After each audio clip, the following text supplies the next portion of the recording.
কোনো নাটক আমি করি না।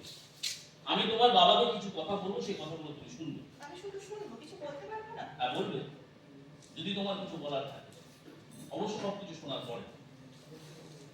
দেখো, আমার মনে হয় যে তোমাদের মধ্যে বোধহয় একটা ভুল বোঝাবুঝি হচ্ছে।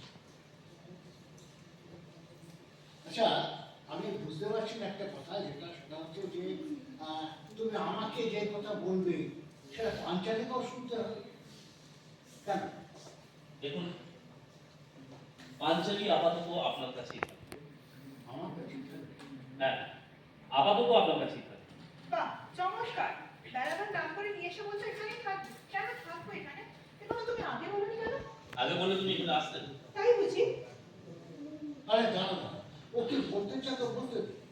দেখো বুঝলো, তুমি এই যে বললে থাকার কথা, আমার তাতে কোনো আপত্তি নেই, কিন্তু এই আপাতত থাকবে এই ব্যাপারে আমি বুঝতে পারছি।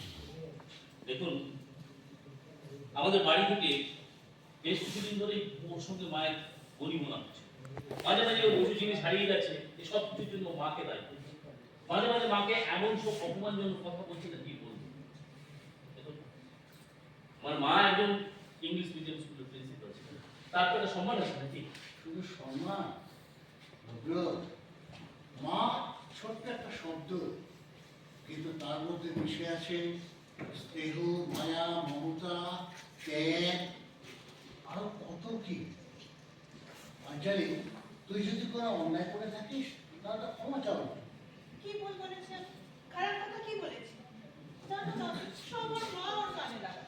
আর যদি বলেও থাকি তবে যা সত্যি তাই বলেছি। সেটা তুমি বিশ্বাস করলেও আমি বিশ্বাস করি না। তা বিশ্বাস করবে কেন? সব সত্যি তোমার মাই বলে, আমি শুধু মিথ্যে বলি, তাই না? আচ্ছা, দুটো ব্যাপারটা আমাকে একটু খুলে বলবে?